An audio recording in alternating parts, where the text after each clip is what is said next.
बोलने वाले लोग वहां शामिल हो, किस तरह ब्रॉडकास्ट किया जा रहा है आज के समय पर। आज जब मैं अपनी पार्टी के दलित सांसद राजीव सुमन जी के साथ खड़ा हूं तो याद होगा मुझे गोली मारने की धमकी मिल रही है, जैसे फूलन देवी जी को मारा जैसे वैसे तुम्हें मारेंगे।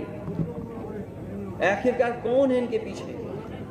और अगर ये धमकी दी गई है, अगर वो पोस्ट वायरल हो रही है, सोशल मीडिया पे चल रही है, वैसे तो सरकार को खुद संज्ञान लेना चाहिए। लेकिन अगर हमारी पार्टी के लोग शिकायत भी करने जा रहे हैं तो उस पर एफआईआर दर्ज नहीं हो रही है। बीजेपी के लोग कुछ भी लिख सकते हैं, उस पर उन पे एफआईआर नहीं होगी, कड़ी कार्रवाई नहीं होगी। और अगर एफआईआर हो भी जाएगी तो कार्रवाई नहीं होगी। करीबन 25-30 एफआईआर तो हम दिखा चुके हैं। इस सरकार में जाति कैसे काम कर रही है उसे देखिए। सम्राट अशोक, जिन्हें कुशवाहा मौर्य समाज अपना भगवान मानता है, उनकी जयंती पर सौहार्दपूर्ण आयोजन, एक व्यक्ति ने तलवार से केक काट दिया, उस पर कार्रवाई हो गई, पर पुलिस ड्रोन की निगरानी में तलवार लहराती योगी सेना के लोगों को पूरे सम्मान के साथ कोई कार्रवाई नहीं हुई हो। अगर कहीं कोई कार्रवाई हुई हो तो बताइए आप। और याद कीजिए क्या कहा जाता था जब पुरानी सरकार हुआ करती थी। एक बहुत प्रतिष्ठित चैनल की मैं न्यूज के आधार पर यह बात कह रहा हूं कि Yadav take over of UP police, मतलब यूपी की पुलिस में बस यादव हैं। ये एक प्रतिष्ठित न्यूज चैनल, और ऐसी कई फर्जी खबरें चलाई जाती थी। केवल एक नहीं खबर चलती थी, बहुत सी खबरें चलती थी। लेकिन आज जो आंकड़े हैं 2025 के, वो खबरें कहीं नहीं चल रही। आगरा में 48 थाने हैं, बताओ पीडीए कितने हैं इन थानों में। मैनपुरी में 15 थाने हैं जो सरकार के स्वजाती लोग हैं। मैनपुरी में 15 थाने हैं, 15 में 10 में हैं वो लोग। महोबा में 11 थाने हैं, 6 में सिंह साहब लोग। पीडीए के केवल 3 हैं। चित्रकूट में 10 थाने हैं, ज्यादातर में सिंह साहब लोग बैठे हैं। यूपी एसटीएफ के बारे में हम लोगों ने कई बार सवाल खड़े किए। 21 अधिकारी हैं, 11 सिंह साहब हैं, 3 केवल पीडीए हैं। और ग्राफ भी लाया हूं मैं, अगर आप चाहें तो ग्राफ भी मैं दे सकता हूं, दिखा सकता हूं।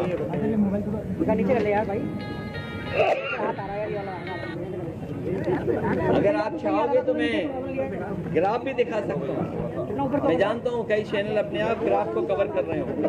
एक बार ये ग्राफ है, दोबारा दिखाइए सर, थोड़ा सा फ्रंट में ये है। ये तो मैं केवल 4 जगह का बता रहा हूं। मैं आप केवल 4 जगह की बात कर रहा हूं मैं केवल। एसटीएफ का देख लीजिए आप सर, फ्रंट में सर।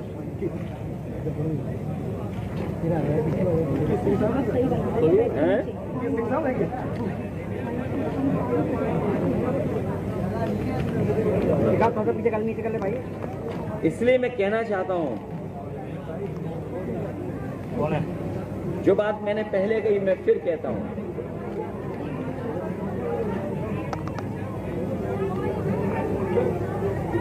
जो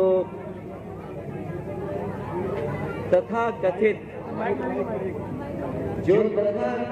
शक्ति प्रदर्शन आगरा में हुआ, वो दिल्ली वाले लखनऊ वालों के बीच के सत्ता संघर्ष से उपजा। मनमानी की मनसबदारी का दौर अब नहीं चलेगा, क्योंकि अब बाबा साहब भीमराव अम्बेडकर जी का संविधान है। संविधान ही सर्वोपरि ही रहेगा, पहले भी था और आगे भी रहेगा। आगरा वासियों के और आगरा वासियों को आगे आकर के हिंसात्मक राजनीति का विरोध करना चाहिए। हम लोग तो विरोध कर ही रहे हैं, लेकिन आपके माध्यम से मैं आगरा वासियों से भी अपील करूंगा कि इस हिंसात्मक राजनीति का विरोध करना चाहिए, क्योंकि अगर आगरा का अमन चैन बिगड़ा और दुनिया भर में इसकी चर्चा हुई तो अंतर्राष्ट्रीय स्तर पर आगरा की छवि खराब होगी और पर्यटक यहां आने से कतराएंगे, जिसका सीधा असर आगरा के लोगों के काम कारोबार पर पड़ेगा और स्थानीय अर्थव्यवस्था पूरी तरह प्रभावित रहेगी। जिन लोगों ने केवल नफरत की राजनीति के लिए मुगल म्यूजियम का नाम बदल दिया, छत्रपति शिवाजी महाराज जी के नाम पर किया, अगर उनके नाम पर किया, किसी ने विरोध नहीं किया, हम लोगों ने भी विरोध नहीं किया। वो दुनिया का सबसे बड़ा आर्किटेक्ट, उसके माध्यम से वो बन रहा था, लेकिन क्योंकि समाजवादी लोग बना रहे थे इसलिए वो म्यूजियम आगे भी नया बढ़ा, वैसा का वैसे दिखाई दे रहा है। उस म्यूजियम को बढ़ाया भी नहीं इन्होंने। जिस शहर को स्मार्ट सिटी बनाना था, जिस शहर को स्मार्ट सिटी बनाना था, वो शहर जाम में फंस गया, उलझ गया जाम में। जिस नदी के बारे में कहा कि हम यमुना साफ कर देंगे, यमुना नदी साफ हो जाएगी, मां गंगा को साफ करेंगे, आपके सामने है यमुना नदी को कितना साफ किया, मां गंगा को कितना साफ किया। ये जो मेट्रो का विकास भी दिख रहा है, ये समाजवादियों की देन है। इसी तरह बड़े पैमाने पे इन्वेस्टमेंट आए, यार क्या कर रहे हो भाई? बहुत बड़े देश के एक उद्योगपतियों को लाने के लिए, एक बड़ा शहर बसाने के लिए संजय खान जी को भी हम लोग लेकर के आए थे, जमीन उपलब्ध करा दी थी, लेकिन सरकार की जो नियत और मंशा है उसके तहत काम कर करके उनका भी काम रोक दिया, आज तक नहीं हो पा रहा है। इसलिए मैं आपसे कहना चाहता हूं कि ये जानबूझ करके पीडीए परिवार को और खासकर आदरणीय रामजी और सुमन जी को अपमानित करने के लिए काम किया, समाज में जहर घोलने इसलिए काम किया गया था, अपनी नाकामियों को छिपा ले इसलिए काम किया गया था। आज के लोकतांत्रिक देश में कोई नंगी तलवारें नहीं घुमा सकता है। नंगी तलवारें और किस तरह का भाषा और व्यवहार का इस्तेमाल हुआ है, जो आज भी सोशल मीडिया पे चल रहा है। और तब जब रामजी और सुमन जी ने, जो हमारी पार्टी के वरिष्ठ नेता हैं, उनकी कही हुई बात हाउस के रिकॉर्ड से निकाल दी गई, अगर रिकॉर्ड से जो बात निकाली गई वो किस तरीके से सर्कुलेट की गई सोशल मीडिया पे, ये जिम्मेदारी विपक्ष के लोगों की नहीं है। अब भविष्य में भी अगर कोई बात सदन में कही जाए, और सदन कम से कम वो प्लेटफॉर्म है जहां अपनी बात रखी जा सकती है, जहां एक पक्ष कहा जा सकता है, दूसरा पक्ष भी कहता है, और इतिहास में कई ऐसे उदाहरण है जहां सदन में न जाने कितनी बातें कही गई हैं, लेकिन सरकार की जिम्मेदारी बनती थी उसको नहीं फैलाए। लेकिन सरकार जानबूझ करके भोले भाले लोगों को कठपुतली बना करके उनसे राजनीतिक लाभ लेना चाहती थी, उसमें कामयाब नहीं होंगे। पीडीए परिवार जागरूक हो गया है और आगरा में हम लोग संकल्प लेते हैं कि न्याय का राज के साथ साथ सामाजिक न्याय के राज की स्थापना के लिए हम पीडीए परिवार के लोग एकजुट होकर के लगातार काम करते रहेंगे। मुझे याद है इस सरकार की नीयत, जिस समय 17 में सरकार बनी थी, उस समय जो आरक्षण व्यवस्था लागू थी वो आरक्षण व्यवस्था अलग तरह से लागू थी।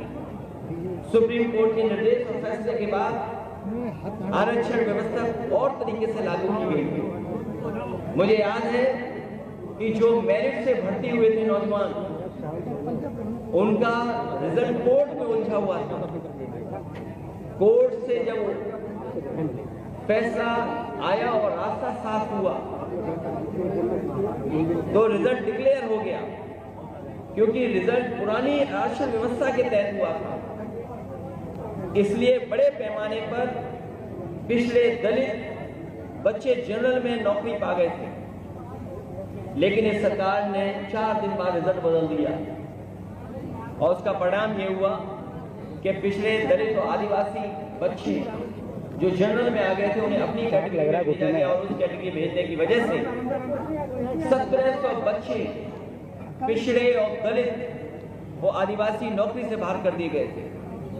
मैंने अपने सामने एक कुशवा नौजवान को आगरा था, रोते हुए उसकी बात को सुना था और रोते हुए कह रहा था कि मैं भर्ती हो गया था लेकिन मुझे भर्ती से निकाल दिया गया, आरक्षण मुझे मिल गया था लेकिन मुझे आरक्षण से बाहर कर दिया गया। मैंने उस समय भी आश्वासन दिया था और उस समय उस कुशवा नौजवान से मैंने कहा था कि तुम्हारी मदद बीजेपी नहीं करेगी, क्योंकि ये लोग आरक्षण के खिलाफ हैं, आदि आबादी के खिलाफ है, पीडीए के खिलाफ है। अगर कोई तुम्हारी मदद करेगा तो वो समाजवादी लोग हैं। और मैं जानता हूं वो कुशवा समाज का नौजवान जो नौकरी पा गया था पुलिस भर्ती में, बीजेपी की गलत नीतियों की वजह से, उसके गलत फैसले की वजह से उसकी नौकरी नहीं लगी और नौकरी मिलेगी भी नहीं, आरक्षण से बाहर कर दिया गया। तो इनकी हमेशा नीयत ये रही है कि पिछड़े और दलितों को अपमानित किया जाए। हम सब लोग पीडीए परिवार के सम्मान के लिए हमेशा उनके साथ खड़े दिखाई देंगे। सर एक सवाल है, आपने पीडीए का जो मुद्दा उठाया लेके चल रहे हैं, ये पूर्णकालिक जीत की तरफ जाता है, लेकिन आपने जो राणा सांगा के सबूत हैं एसटी में भरे पड़े हैं, राणा सांगा की पत्नी कर्मावती ने भी बाबर के बेटे हमारे को बुलाया था।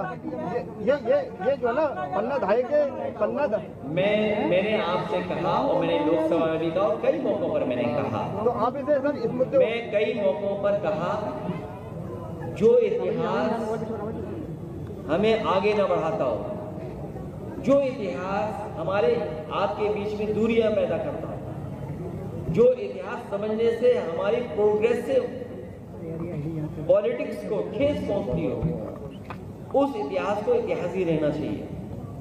क्योंकि इतिहास में बहुत सारी ऐसी चीजें छिपी हैं, कुछ आपको अच्छी नहीं लगेंगी, कुछ मुझे अच्छी नहीं लगेंगी, इसलिए इतिहास को इतिहास ही रहने देना चाहिए। सर राम गोपाल जी आगरा आए थे, उन्होंने कहा था कि ईद के बाद समाजवादी पार्टी सड़कों पर उतरकर प्रदर्शन करेगी। अब क्या समाजवादी पार्टी की ऐसी कोई प्लानिंग है, आगे क्या करने जा रही है? समाजवादी पार्टी बाबा साहब भीमराव अम्बेडकर जी का संविधान को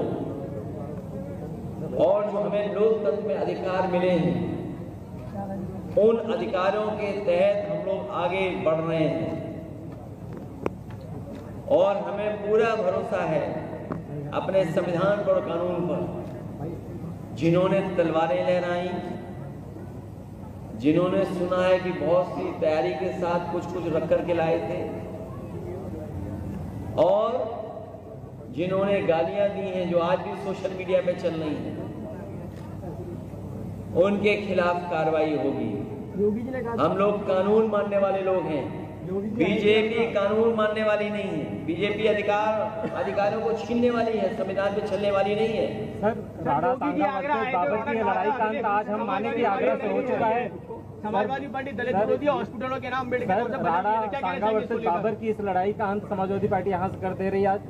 देखिए मोटा मोटा इतिहास में जाना चाहिए जी। राजपाट आए चले गए,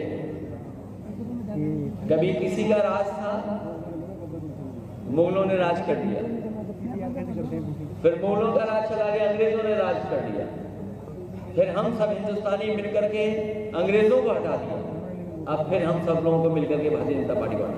सर योगी जी आगरा आए थे, उनके द्वारा बताया गया कि अम्बेडकर हॉस्पिटल का नाम बदल दिया गया था, वो दलित की राजनीति कर रहे हैं, क्या कहेंगे इसके ऊपर? पहले तो एक बात दिमाग में आप डाल दो, योगी जी को कुछ नहीं आता। आपको याद है उन्होंने सदन में कहा था 46 में 56, याद है आपको? 46 में 56। वो जीरो को जानते नहीं, जीरो क्या होता है, वो अंडा और जीरो को जानते नहीं है। और अगर संविधान को जाना होता है तो क्या वो डंडे की बात करते हैं? क्या वो डंडे की बात करेंगे? क्या विधानसभा में ये अगर ठोक दो, और ठोक दो का असर क्या हुआ? आपको याद होगा एक वाल्मीकि नौजवान थाने में मार दिया गया था पीट पीट करके। आजमगढ़ में एक दलित, उसको इतना मारा, और देखिए पुलिस को बचने के लिए, अपने आप को बचाने के लिए कहा कि उसने फांसी लगा दी।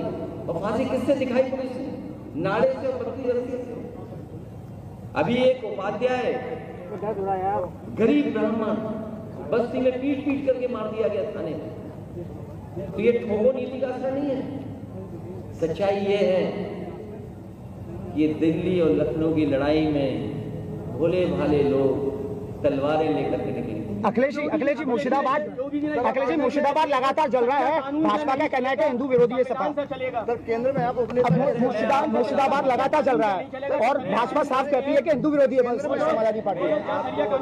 अखिलेश एक शब्द नहीं बोल रहे हिंदुओं के कत्लेआम पर। मैं एक बात बता दूं, भारतीय जनता पार्टी कभी भी मुद्दों पर बहस नहीं करना चाहती। ये जो महंगाई है इस पर बात नहीं करेगी, जो किसान की आय दोगुनी की बात, इस पर बात नहीं करेगी, आपके अपने आगरा की जो समस्या का समाधान पे बात नहीं करेगी। आप में से कोई ऐसा नहीं होगा जो जाम में नहीं फंसता हो। और ये स्मार्ट सिटी है। मेट्रो अगर हम लोगों ने न दी होती तो मेट्रो का काम भी अभी नहीं पूरा कर पा रहे। इन भाजपाइयों को तो इस पर भी लड़ना चाहिए, टाटा के खिलाफ काम करना चाहिए। ताज का नाम इस्तेमाल कैसे कर रहा है टाटा ग्रुप? सर योगी जी ने कहा धरना क्यों नहीं दे रहे हैं? मुर्शिदाबाद का स्टैंड क्या बॉस आपका? मैं आपसे जानना चाहता हूँ कि कभी आपने सोचा टाटा जैसा इतना प्रतिष्ठित ग्रुप सर इतने बड़े पैमाने पर लाखों लोगों को नौकरी रोजगार देता है, हमारी देश की अर्थव्यवस्था को बहुत मजबूत बनाता है। भाजपाइयों को तो जाकर के वहाँ भी विरोध करना चाहिए। सर वो अखिलेश जी स्टैंड क्या है सपा का मुर्शिदाबाद पर? मुर्शिदाबाद का क्या स्टैंड है आपका? मुझे उम्मीद है सुप्रीम कोर्ट न्याय करेगा, और जिस दिशा में सुप्रीम कोर्ट बता रहा है और जो चर्चाएं में बात आ रही है, सरकार मनमानी कर रही है, सरकार मनमानी कर रही है। सर केंद्र ये मन विधान से चलने वाले लोग हैं, संविधान से चलने वाले लोग नहीं हैं। योगी जी ने कहा शरिया कानून यार बहुत हो गया। मैं आपसे कहना चाहता हूँ,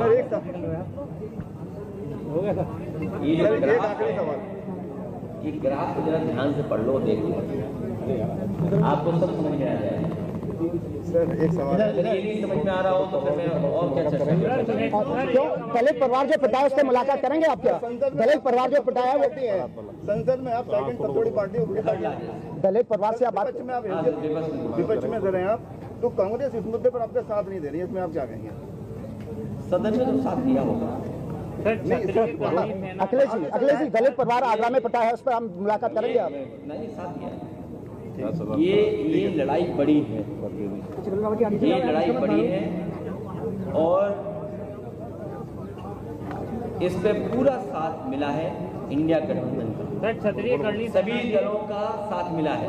दलित परिवार से मिलेंगे जो पिटा है अखिलेश जी?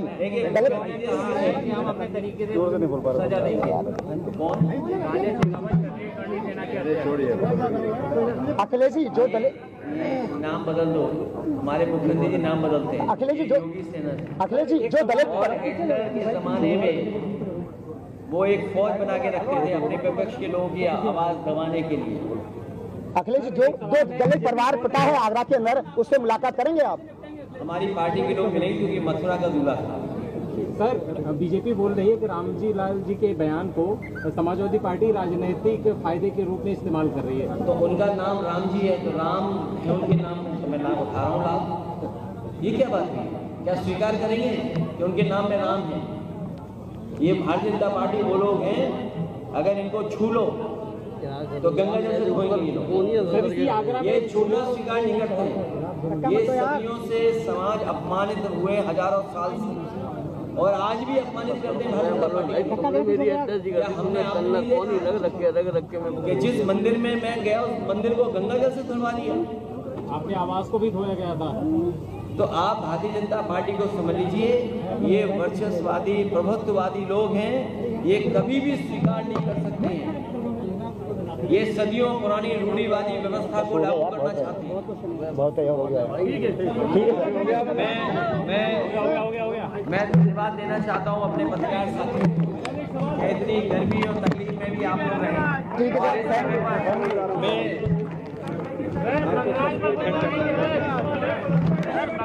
है।